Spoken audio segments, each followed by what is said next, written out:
Hello everyone, my name is Gusti Amalia and today I'm going to present a very important topic in the world of software development titled Designing Better Software Principles and Patterns Every Developer Should Know. For the next several minutes, I will guide you through concepts that help developers build high-quality software that is maintainable, scalable and long-lasting. Before we start, let me explain why good software design is important. In programming, writing code that works is easy. The real challenge is writing code that will still work, still be readable, and still be easy to modify 5 or 10 years from now. Software is building. If the foundation is weak, the building may stand today, but will collapse when pressure increases. Well-designed software should be maintainable, modular, reusable, scalable, and testable. Maintainable means the code can be updated or fixed without writing everything. Modular means the system is divided into clear components with specific responsibilities. Reusable means one solution can be used in multiple features. Scalable means the system can handle more users, more data, and more traffic. And testable means each component can be tested individually. These qualities are to make software strong, flexible, and durable. To achieve this, developers follow software design principle. One of the most well-known set of principles is called SOLID. The S stands for Single Responsibility Principle, which means a class should have only a reason to change. For example, a class that handles user data should not also handle sending emails. When one class does too many things, it becomes messy and difficult to maintain. The O stands for Open-Close Principle, which means software should be open for extension but closed for modification. We should be able to add features without rewriting existing core code. For example, adding a new payment method should not require editing the entire payment system. Instead, we extend it with new component.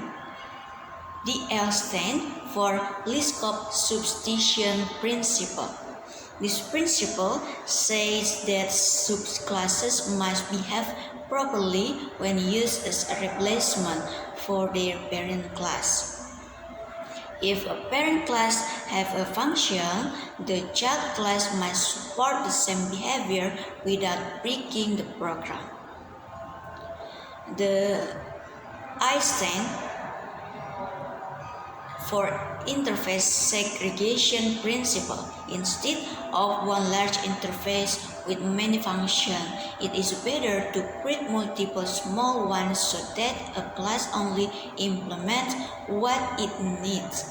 And the T stands for dependency inversion principle, which means that high-level modulars should depend on abstraction, not on concrete implementation. In practice, this makes software more flexible and interchangeable. Besides SOLID, there are also principles like DRY, KISS, and YAGNI. DRY means don't repeat yourself. So instead of writing the same code repeatedly, we create reusable function of modules. This reduces bugs and makes the program easier to maintain. KISS KISS mean keep it simple stupid. A simple solution is better than a complicated one. Many developers want to make things fancy, but simple code is easier to read and easier to fix. Yakni means you aren't gonna need it, reminding us not to be build features that users do not need yet. Over-engineering wastes times and adds unnecessary complexity. Another important design principle is separation of concerns. This means different parts of the system should handle different tasks. For example, user interface handle presentation, business logical handles processing, and database handle data storage.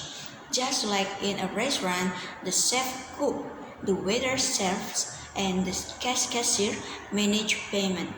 Not one person doing everything. With this separation, every part of the software is easier to fix and easier to improve. Now, let's talk about design pattern, which are reusable solutions to common software problems. These are not lines of code, but ideas like blueprint. There are three main categories: creational pattern, structural pattern, and behavioral pattern. Creational patterns are related to object creation. One famous example is the singleton pattern, which ensures only one instance of a class exists. This is useful for system configuration or logic. Another example is a factory method, where we can create an object without exposing the creation process to the user. This makes object creation more flexible. There is also the builder pattern, which is helpful in building complex objects step by step, like constructing a pizza with toppings, and the prototype pattern, which allows us to clone existing objects instead of building them from zero. Structural pattern help organize code and objects. The adapter pattern is used when two components are incompatible, just like using a USB to Type-C converter. The decorator pattern allows adding features to an object without modifying the original class. For example, adding a discount feature to a product class without touching the base code. The Ficat pattern provides a simple interface to complex subsystems. Instead of calling 10 functions to turn on a computer, we just call one method, start. The composite pattern allows us to treat a single object and group of objects in the same way, like files and folders in a file system. Meanwhile, behavioral patterns focus on communication and decision logic. The observer pattern is used when one object must notify others automatically when it changes, like social media notification. The strategy pattern allows selecting a method or algorithm at runtime, such as choosing payment method, a wallet, a credit card, or bank the transfer. The comment pattern turns requests into objects, so actions can be undone, or stored, just like the undo feature in the editors. And the state pattern allows an object to change behavior depending on its state similar to game character that has different behavior when idle or running or jumping to help you imagine how these principles work in a real life. Let's look at an e-commerce system. When we need multiple payment methods such as OVO, Dana, or bank transfer, we implement the strategy pattern so we can add new payment optional easily.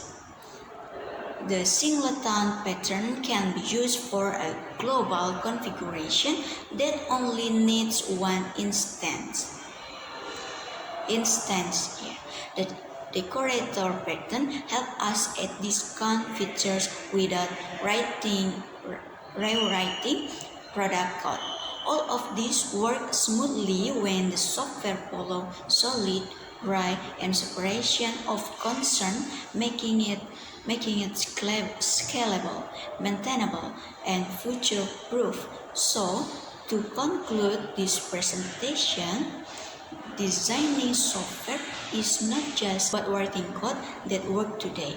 It's about building a foundation that will continue to work tomorrow, next year, and far into the future by mastering software design principles like Solid, Try, Kiss, and Yagni, and by applying design patterns such as singleton, factory, adapter, strategy, and many others. We can build systems that we clean, flexible, and ready to evolve. Thank you very much for watching this video. I hope these materials help you understand how to design better software using principle and pattern every developers should know.